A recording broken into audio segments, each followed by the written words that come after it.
I'd like to welcome back this week Frankie Muniz. Hey, Frankie, thanks for joining me today. Glad to be back again. So yeah, we had a week off, but I want to before we actually talk about what happened this weekend at Pocono, kind of take me back the week before and your trip overseas for Le Mans. So how did that go? Yeah, it was awesome. Kind of a not last minute, it's something that we had talked about for a while that there was a potential that I might do. And maybe 2 weeks before, whatever it was, Ford was like, "You're going." I was like, "Awesome." So, as a former open wheel guy and then now a NASCAR driver, I didn't think I'd ever get the chance to race at Le Mans. Like, it's just not the type of racing I do, right? I don't race sports cars, but I think it'd be on any racer's bucket list to get the opportunity to race there just because the history of obviously Le Mans and what it is and to get to do it in the Mustang Challenge, they had their this invitational and 40 cars. It was really cool. It was pretty awesome. So yeah, just trying to get a handle of the cars. They're I'm not saying difficult to drive, but you've got to drive them. Like, there's Right. nothing easy about doing a fast lap in those cars. Like, you've got to really kind of be, I don't want to say over the limit, but like you got to drive them really hard. And I mean, I still, even by the end of race two, didn't get to like as fast as that top five. I mean, they were just unbelievably fast. But I was happy. I finished second in both races for my class. But then I finished 10th overall in the second race of the 40 cars, which felt good. You know what I mean? These are Sure. people who race these all the time. And I, got to have some nice little battles and had an amazing time. So I was thrilled to have gotten to do it. Good. Well, I'm glad you got to go overseas.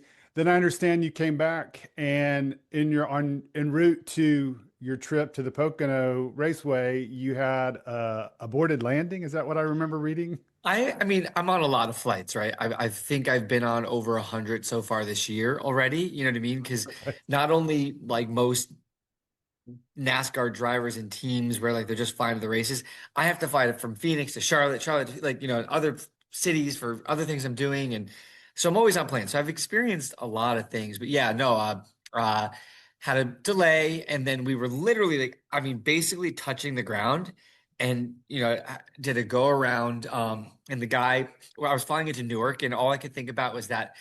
I've been hearing all these stories how the air traffic control there is like so bad, and I'm like, oh great, there's probably a plane like sitting right in front of us or something. But it was actually that the pilot ended up saying after we landed, um, that there was this crazy weather cell and it just had started like going nuts right as we were landing and they made us go around. So it cleared up, we landed, and as we were on the runway still, it started raining again, and I'm not exaggerating. I have never seen anything like what it was doing to where we stayed sitting on the runway because they closed the entire airport to where they wouldn't even let us move off the runway for over an hour while it was Wow. raining. Like it was crazy. But yeah, got to the gate. Then there's no jet bridge, person. My mom's out there waiting to pick me up. I could never get her to be on time, and she was actually on time, and I'm sitting there like, you know, um, but no, just how I roll. I'd rather have the bad luck with like flight delays than in the race car. So let's say that took my bad luck away for the weekend. Okay, so let's jump ahead to the race weekend. And so Friday, you go out. The first note I have, you're hesitant going into the corners, into the bumps. You even mentioned it was similar to Las Vegas. Turn one was good. They ask you to improve your throttle time and not get it. You're not getting as deep enough into turns two and three. So it's kind of talk Yeah. to me about the opening practice. Even the wind, I understand, was quite a factor. Yeah, there was tons of wind. I did the track walk. I did it on a scooter, and like going down towards turn one, I didn't even have to scoot. Like the wind pushed me. But then going towards turn two, I swear I would scoot and I'd go backwards. Like the wind was so intense. So I knew that it was going to be intense. I raced in Pocono in Arca, and we used to have like a dartfish program, so you could overlay like so we'd compare me to Jesse Love, right? He was always kind of Right. the fastest.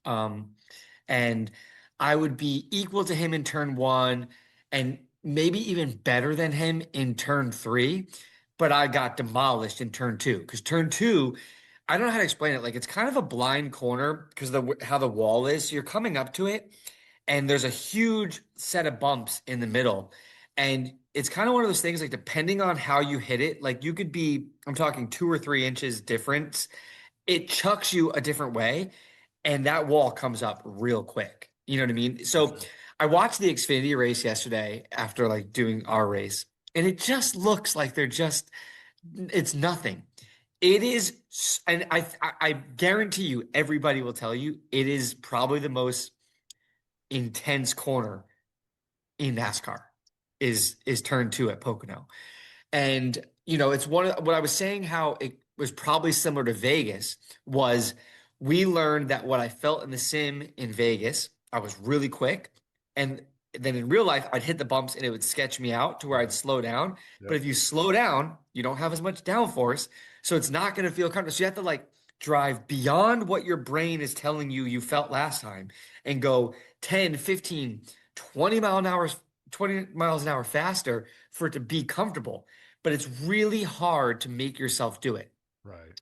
So we had sim for Pocono the day before. So on Thursday, Wednesday, I flew to Charlotte, did Pocono sim Thursday morning. And I remember what I felt in the ARCA car and what I thought I needed to do. And even when I raced this week, prepping on iRacing, what I was doing, and I was pretty quick. Like, I was fine. And I get there and like I turn into turn three in the sim, wreck. Okay, that's weird. Okay, turn into turn three, wreck. And it takes like 3, 4 minutes to reset the sim because Mhm. like it jostles it so much it has to come back down. Everything goes off, it to reload it. So like it's not like a video game where you wreck and you can just keep going. Like, Right. it it takes time away from like your session. So I'm looking and I get to use some of the other Ford drivers' data Mhm. and I can look at like what they were doing and see where they were braking, see how much they were braking, see how much speed they were rolling in compared. So you could really kind of see like, okay, that's what they're doing. And in the sim, to complete a lap, I had to drive it way different than I think that I thought I needed to drive it. Like even Lane Riggs, who won the race, I was comparing my data to him. He was braking super hard going into turn three, like slowing down the car and then picking up throttle and like having a good exit. And I'm like, I remember sailing it in, no brakes. You sail it in, kind of catch it in the middle and get the throttle as soon as possible. So like that's a big difference from like then having to slam on the brakes, like, like just Sure. mentally. So I end up doing that and going, okay, I guess that's the way it's going to be. That's how it has to be. So I start the practice session really timid to throw it into the corner. You know what I mean? How I know I think I need to, because I'm like, I don't want to back it into the fence. So I don't know. The sim is usually a really, really helpful tool where I feel like this one, it might have put um, not bad ideas, but bad thoughts of what I needed to do or what it was going to feel like. Right. Um, and it took me a while to trust the fact that I needed to go so much more. So like I knew I was slow. Okay, backing up. Turn two, I knew I would need to work on. Like I thought I'd be good in one, I'd be good in three, and they would be telling me you got to be more aggressive in turn two. You got to be, Right. but it was really like a little bit of everywhere, like trying to figure it out. But like once again, I did my fastest lap on my last lap, lap 21. The tires are garbage at that point. So we knew we'd be a lot closer than we were. You know what I mean? If I'd done that, what I did earlier, just based on Right. grip of the tire. Um, Now the hard thing is when you go from practice immediately into qualifying and you get to do one lap, the last feeling I had in the car was what I did, which was my fastest lap. But like, so to go a lot faster, you haven't experienced it yet. Like you haven't felt what it will Right. do. So I go in and they had an alt start finish line to for Pocono. So like you actually take the green flag or you start your lap right after turn two, going into turn three. And so that means you've got to go through turn two really fast twice. Where normally you'd only have to do it once. You know what I mean? Like you do it once. So you come out of the pit lane, you go flat through one, and you're coming to turn two, and it is so daunting. I can't, I'm not gonna lie. Like it, and I go through it and I'm like, dang, I went too slow. You know what I mean? Like to start the lap. Right. So to start the lap into turn three, I'm already down, I'm going to call it 10 plus mile per hour than what I should have been to start the lap. Mhm. But I did it. I sailed into three way deeper and harder, no brakes than I ever did in practice. And it sticks as if it's on rails. I get to the throttle, easy out, which tells me I could have gone faster. I could have gone further. You could have pushed it more. Go deep into turn one, chuck it into the corner, gets down to the inside, accelerate out easy, which means I didn't go fast enough, right? Like you got to be on that edge. You don't want to Right. go over it, but if you're not there, you're too slow. And then my second time through turn two, still underdrove it, but was better than I had been. So I picked up like, I think 1.2 seconds or 1.3 Right. seconds from my previous fast lap in practice, which is a huge jump. I mean, that's massive. But I needed to do that in practice to where then I pick up another second in qualifying and it puts me closer to the group. So I knew I underdrove. I knew I did. Um, but I've started to realize um obviously I want to qualify up front. You know what I mean? That's always the goal. Sure. But I don't know if it matters where you start in NASCAR. You know what I mean? It's not like Formula One or even the sports car stuff where like it's impossible to pass. You know what I mean? If you got a good car, you're going to pass people. If you don't, you might not. Pit strategy. Like there's, you have the stage breaks too, so it's not. You're going to get bunched back up to get another chance. You know what I mean? So I qualified 27th of the 35 cars. Which I wasn't disappointed. Obviously I want to be better, but like, I felt like we were going to have a good race car and was ready to just start kind of battling. Okay, so then we get into the actual race. Green flag drops. I have noted that you start going to the bottom in turn one. You're running 30th and you talk about getting tight, but then you say, I'll get better. I'm trying to figure it out. So kind of just walk me through that stage because there was at one point, I think it was at the end of the stage that Will was talking to you about side drafting and telling you that the timing of it was really important because Yeah. you were coming out of the turn and you were preparing to side draft when you should wait till you got to the end of the straightaway and then side Yeah. draft and pull them back. So kind of walk me through that first stage and what you're Yeah. feeling. I mean, we talked about it. It was, something that we similarly did in Michigan was stage one is my learning stage, Right. right? Feel what the air feels like, see what the truck does on the long run. You know what I mean? See what we need, but like just don't go down a lap and we'll be ready to start attacking in stage two. So like I went in there with that mindset, right? Of like, push, like I'm not just cruising, but like I'm not trying to set records or wreck people, Right. the first 20 laps of the race. So yeah, I was battling with a few people or had some people close. And then towards the end, a lot of people were backing up to me. Like, I think that they um, just lost so much grip that they were just really slow. And when you come out of turn three, it's such a long straightaway. If you start side drafting them right away, you suck them back. But then there's so much time for them to get in your draft, and they get you again going into turn one. So those are all things that we were trying to learn in stage one. Right. Like I said, stayed on the lead lap. That was the goal. And I was definitely tight. Like um I think in one and two, like you're gonna be fairly tight, or it's gonna feel tight because it's actually like a really sharp radius. You know what I mean? You got good banking, it's got good grip, but you're turning so much more than you would in a corner, if that makes sense. You know what I Right. mean? It's like a tighter radius. Um, but turn three, I felt like I was almost, I don't know how to put like a visual of it, but like I would turn in and I felt like I was on top of the track. Like it would grip a little bit, but I would just really kind of slide and I had to wait forever to be able to get to power. And there with that long straightaway, you really need to, get power down as soon as possible. So you want to get it rotated or feel like when you get to power, you're not going to keep plowing to the fence, like it's going to grip. And so we were a little tight and, I knew we would fix it during the stop. And be able to get better to be more competitive as the race went on. All right, so then we get through that first stage, and I know that some guys short pitted, so they came out a little early. You finished 25th. you had a penalty for an uncontrolled tire, so you're sent to the back. So then we go to the second stage. And the one note that really stuck out to me, and I think it's your engineer, I'm not sure, it wasn't Pedro, it wasn't your crew chief, but I think he says, or I think it's him who says, you have straight line speed as fast as the number 11 or Heim. If you can get the corners going into it, you have a fast truck.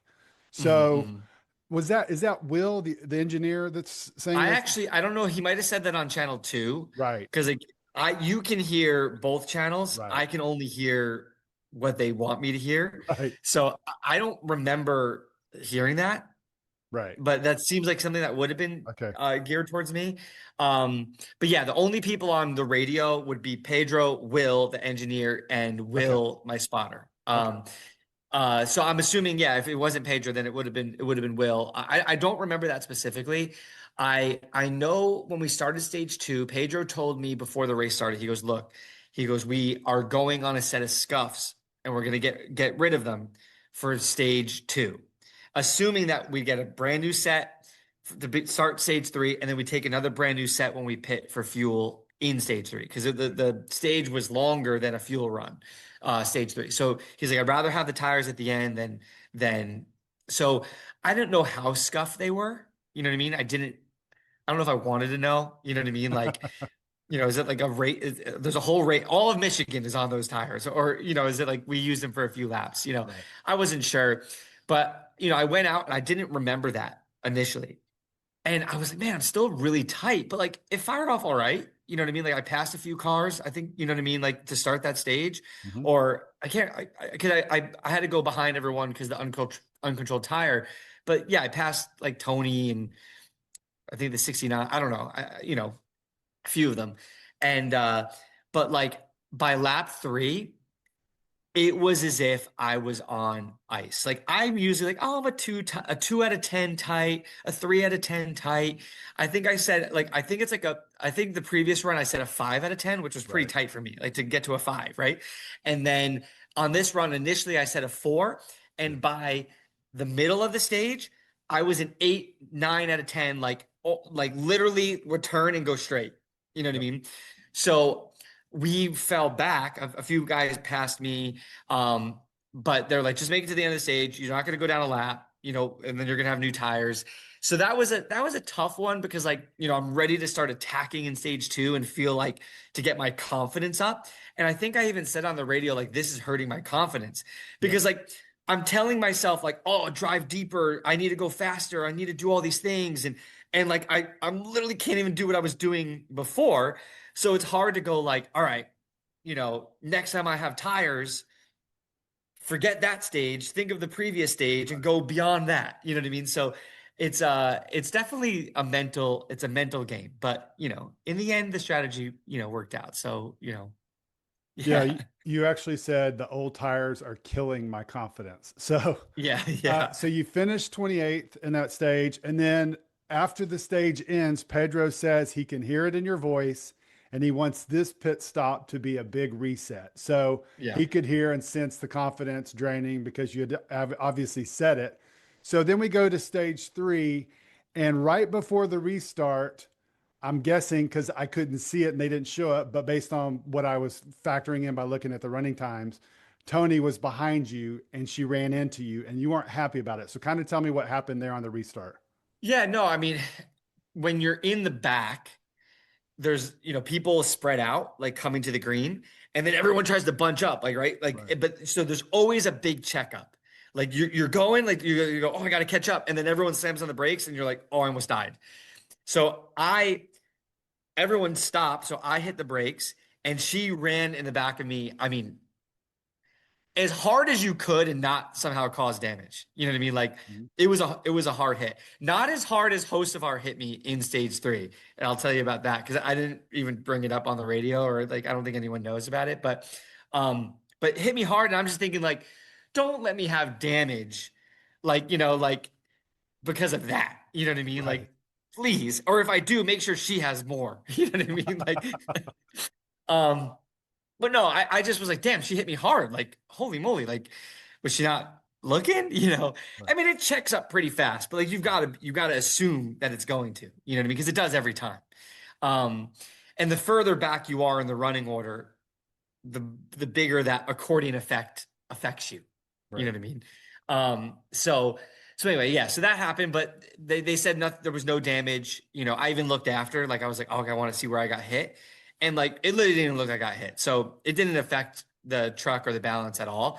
And yeah, it just started stage 3 and was ready to start being aggressive. All right, so you're ready to start being aggressive, and then we have a big crash early on, not the Jake Garcia incident, which we'll talk about in a second, but the big one that takes out multiple trucks. So kind of walk me through that one because I after talking to you so much, you're kind of sensing what you're sensing in the truck. I'm like, okay, he's just avoided a big crash where 3 races ago he's right in the middle of it. So Yeah, yeah. this one is I'm avoiding one, and you sense it in your voice over the radio, and you said I did the only thing I could do to avoid it, and you were successful. So talk to me about that first crash. Yeah, it's something that I also think about as well, right? You go back to that uncontrolled tire and us having to go to the back. You go back to, we had a slow stop. We couldn't get the shock. We need to add a little bit more bleed to it because Right. they have it to where like it really stays hunkered down, the truck, like the splitter, to where the front tire changer can't get that right front out because the shock is bleeding so. So we had a slow stop. But I think of those things that I go, if I don't have those, I'm 100% in that crash, right? Just based on where I would have been if that didn't happen. So you got to go like, all right, everything happens for a reason. You Sure. know what I mean? So I was on the inside, going through turn 2 by yourself is sketchy. On any of the restarts where everyone's all bunched up, I cannot explain to you how sketchy it is. It just is. There's a few times I went there too wide, and you are literally tiptoeing. And you get through and you're like, whew, I survived. So I saw it happen because it was just a few rows ahead of me, them getting into the wall. And everyone, anyone who was up high or went high went into it. The problem is they all then come down the track. Right. So like I think I like 4 cars were like pirouetting, to the inside, and I just missed them and made it. So my thing of saying I did the only thing I could because Will Rogers, my spotter, he's like, hey, sorry, I couldn't help you more there. Right. And I was just saying, no, like there was literally only one option because it was crash and an open space, and I went for the open space and we made it through. You know what I mean? So I'll say that was a lucky break. It always is in any NASCAR crashes because of where the cars go and how they're going to come off the hill or the banking, or if they're holding the brakes or not. Like it's kind of a luck call of knowing if you're going to get taken out or not. You know what I mean? So I was happy to be lucky there. Okay, so you're running P20 at that point, and then we fast forward to the Jake Garcia crash. Still outside, stacking in front of you. Try to go low if you can. There you go, good. Still outside, still outside. Still out there. Caution now. Holy moly! I've never almost died more than just right then. 100%, I shut my eyes. No way I didn't just door the 13. It was really hard to tell what was happening up there. I obviously could see the stack at the top, but had no clue he was going to spin across our nose. And your reaction is, holy moly. And I don't know if you go back and listen to your radio, but this was really, really interesting because Will is calling out instructions to you, but you can faintly hear you in the background screaming about what's going on, about you avoiding this accident. So it's like almost like you two, you talk over one another and you only hear one person. But in this case, you Yeah. could faintly hear you screaming. I was screaming. And then when he stopped talking, your full volume came through and you could hear you like, I never almost died as much as I did back then. 100%, I shut my eyes. No way I didn't just door the number 13. So kind of walk me through that specific incident. I mean, if I have my whole in-car camera from Michigan, and like we watched it back, and like there's like 6 times in that race where like we should have like crashes I would have had, I would have been in the catch fencing. Not like we would have been out of the race. It would have been big, Right. like big, and somehow avoided them. So like I experienced that 2 weeks ago, you know what I mean? And then cut to this one, Jake got into the wall and he came right across the track. But I'm not kidding. He was stopped 3 feet in front of me. Like, and I was aimed at hit the number 13 on his door. And I don't know how, like, you're going 175 miles, I don't know, like 170 miles an hour at that point, right? Right.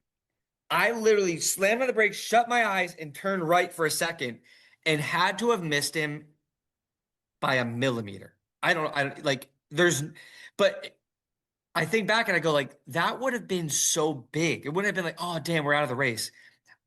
One of us was going to be airlifted out if I doored him like that. Like, it was big. Right. So like, you're excited that you made it through, you know what I mean? So like, Right. I was just joyous of the fact that, we were still in the fight, because at that point, like you had said, I think I don't know where I restarted that one, but I was like 20th or close. And I'm thinking, all right, our goal is always a top 20. We Right. can be in the top 20. Like, that is big for me and the team because of how many good cars and good drivers there are in the truck series. You know what I mean? Sure. So like, that's always the goal. So when I was there, I was like, all right, I want to be in this fight. I feel racy now. I got new tires, let's go. So I was so happy to have survived to be able to do the next restart. Okay. So then that next restart, you are P17. So when you're going through you're kind of steadily moving up and it's getting later in the race. And I have noted you're battling Grant Enfinger, you're battling Ben Rhodes. So I have to think, after we've talked about it so many times, but then Michigan, you're in battles. You are actually competing against these top tier truck series drivers. One's a 2-time champion, and it matters. These are for battles for position where we've talked so many times of you being on the island. So you've been off the island for 2 consecutive races. Now you're racing against these guys. So what is it like in that third stage, knowing, you know what, I'm in a position to get a top 20. I'm battling against these guys, and I'm not on an island anymore. Well, the biggest thing I'll say is it's so much fun, right? Yeah. And I've said so many times to people, like, they're like, oh, it must be so much fun to be a race car driver. And I'm like, really, the last thought that like crosses my mind when I'm in the race car is like, this is fun. But I do remember thinking like, all right, let's go. Like, not like I'm on a roller coaster, but like literally like, this is exciting. The fact that I think there was 20 to go, right? 19 to go or something, which at that track is a lot, right? That's 25% still of the race to go. But I also remember having the thought of going, okay, I'm starting 17th. That means there's a lot of good guys behind me. Like, like I was thinking of some of the cars that were behind me based on who I could see. And I go, they're going to catch me, like, not being hard on myself, but like, I'm going to have to fight to stay here. Like, it's going to be hard is what I remember thinking. Like, so let's go. So the restart happens. I got a good restart. And just was being really, really aggressive. I like, not aggressive, like in a bad way, but like aggressive, like, I belong there. I belong that far. Not that, some people might hear me say like, oh, I'm so far up the grid in 17th, but like, I haven't gotten a chance to run there that much this year. Right. So like, I need to prove to myself that like, I can, if I'm in that situation, I can battle with those guys. I don't have to lay over for them. I don't have to, think, okay, they're going to get by me anyway. No, make them get by me. You know what I mean? Right. So I remember like kind of switching my mindset and, I was screaming at myself in the car going like, come on, let's go, like, do it, like just to motivate myself to like, not let that, cause they don't know racing me that well either, because I have been on my own island so many times, but like, they might think that I'll easily lay over. Sure. And I wanted to make sure that like, I made it a challenge if they were going to get by me. And, I definitely, something clicked in me to where like I was just I don't know time wise, but based on what the conditions of the track and what we were doing, like I felt way more racy and competitive to restart that what ended up being the last restart through the end of the race. What was I going to say? I remember, like I said, it was 20 laps to go or 19 laps to go when we started. We got to 15 laps to go, and I was like, nobody's caught me. Like, or I think at that point, like Enfinger hadn't passed me yet, or Ben Rhodes hadn't passed me yet, or whoever it was. I can't remember, and I was like, all right, keep going. But I was like, 15 laps is a long time. 15 laps is a long time. Just come on, keep it clean, keep it clean. But I was just being like, just trying to be as consistent as possible and as aggressive as possible.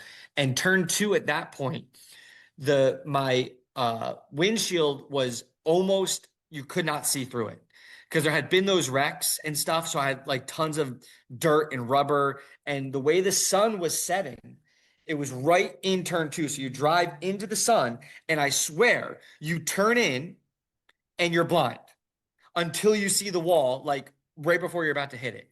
And when you're behind someone, or like, you don't even know if you're near them. It was pretty sketch the last, 10, 15 laps just with the sun in turn two. But I was like, don't let that hinder me. You know what I mean? If I hit the wall, I hit the wall. Let's go. Like I remember kind of just having to remind myself that, because I had another discussion with Will, my engineer, and Pedro after practice of like, I don't know, maybe it's the 40-year-old in me, you know what I mean, who goes, there's no reason to sail it into the corner in practice and crash the truck, right? And I'm like, but I'm not gonna. I go, look, we made it through 14 races and I haven't done that yet. You know what I mean? So like, not that I want it to happen, but I need to get that out of my head. If it happens, it happens, right? So I remember thinking at that point, like, I'm in the race. Like, you got to race. So if something happens, I make a mistake, we hit the wall, we're racing. Like, just go for it. So I ended up, I think Enfinger passed me, took him a few laps to get by me, and then I think I caught Ben Rhodes. I can't remember if he passed me or not. He must have passed me, but at the very end, I believe he did. Yeah, so then I was battling with Ben Rhodes for the last 7, 8 laps, and I was so much faster than him through turn 3. And I'd get a run, and I'd kind of suck him back a little bit, and I'd be alongside him in turn 1. But he's so good at defending, right? He's so good, so he knows how to pinch you down to where you can't get the run off. So he'd get back in front of me, and then through turn 2, you can't follow super close, right? Because it's you need the air on your hood just to even make it through there. And I'd get a run, and I'd get really close out of turn 3. And every time I'd be side by side with him in turn 1, and I just couldn't get the pass down. And I really, really wanted it. Right. But the fact that I finished the race 19th, had some good cars behind me that were trying to catch us. It felt good. It felt like another win in the sense, look, we qualified 27th and finished 19th. We made a massive improvement in the race, and the truck is in one piece again, and we're ready for the next one. But it felt good. It made me realize, because if you think of the races that we've talked about in the past, like there was so many where I was running in the top 10, or not so many, there was 2, but like that I was running in the top 10 and something happened, and you go, man, those would have been huge. Even races like a Martinsville, where you look at the guys who I was racing with the whole race and they finished 13th and 14th, and you go, okay, if we were 15th, right, that changes your whole season, right? Or even the outlook.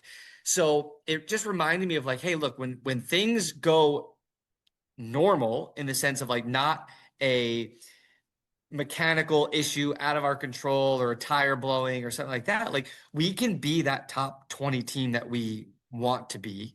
And then hopefully we'll be able to say towards the end of the season, like, no, we expect to be in the top 15, right? Or whatever it may be, and keep building momentum for next year. No, I want to talk about, you mentioned something a few minutes ago about Hocevar bumping into you. So tell me about that. So Hocevar, I heard later that he got a penalty, a restart violation or something. So he went to did he have to do a drive-through? I don't even know. Maybe he had to do drive-through. He had to go to the back of the field. Okay. So there was maybe 6 or 7 laps to go, and they're like, the 7's closing in. Okay, he's 5 away. Next lap, he's 2 away. And I'm like, weird that he's not just blowing by me. You know what I mean? Because I was 3 seconds off in qualifying. You know what I mean? But so that made me go like, okay, I'm running more competitive lap times compared to the field if like these guys aren't catching me and blowing by me. You know what I mean? And so he was coming behind me out of turn 3, and I saw the run, and I could see in my mirror he was getting closer, right? He's in my draft, and I expected him just to pop out and go underneath me in turn 1, and he drove into the back of me towards the 3/4 of the way down the straightaway. It felt like he had to have been going 40 mile an hour faster. It almost wrecked us, but I was like, Because like I've drafted people, like I was drafting Ben Rhodes and I'd get close, but like there's almost like a bubble you create like in front of the truck that it's really hard to pass that bubble and to get into them. Like you end up pushing them like at Daytona. Like if you're, you know, I don't know, 3 feet away from the truck in front of you, you're actually pushing them with a bubble of air, and it's hard to get past that bubble. And so that's what I felt like anytime I would follow anybody, like I'd get a good run and I get to that bubble and I couldn't pass. I was like, how did he have that much speed? Because it hurt. Oh, I was like, oh my God. I was pedal to the metal. I was actually on the rev limiter, you know what I mean? Because like we were going. And I almost wrecked there, but I was like, maybe that was payback for my bad restart in front of him in Michigan. You know, maybe he's like, oh, this is that jerk that messed my race up, you know, but I mean, he hit me hard, but we survived it and, you know, let him go. And, you know, Or it's just Carson Hocevar being his aggressive self as he is yeah, on you know, Sunday. look, I watched I don't know if I told you this before Michigan or after the Michigan race, but I watched the Earnhardt documentary on Amazon Prime and it's so good, Yep. right? Yep. And when I watched it, it was like almost like it was motivation, right? For me, of like, I've got this awesome opportunity. I'm a race car driver in NASCAR. I need to drive like it's my track and everyone's my enemy, like Earnhardt did. You know what I mean? Like whatever you got to do. And I don't know. It definitely it was interesting to see like for his mindset of like one of the greatest ever, right? And I heard that they call Hocevar like the junior intimidator. I don't know what the nickname I've heard lately. Yeah. And the last couple times I've been hit by him, I'm like, maybe. You know, he doesn't care. But that's something that needs to get in me more. Right. Is nobody else out there cares. Meaning, not that they don't care about what they don't care if they wreck. They don't care if they wreck you.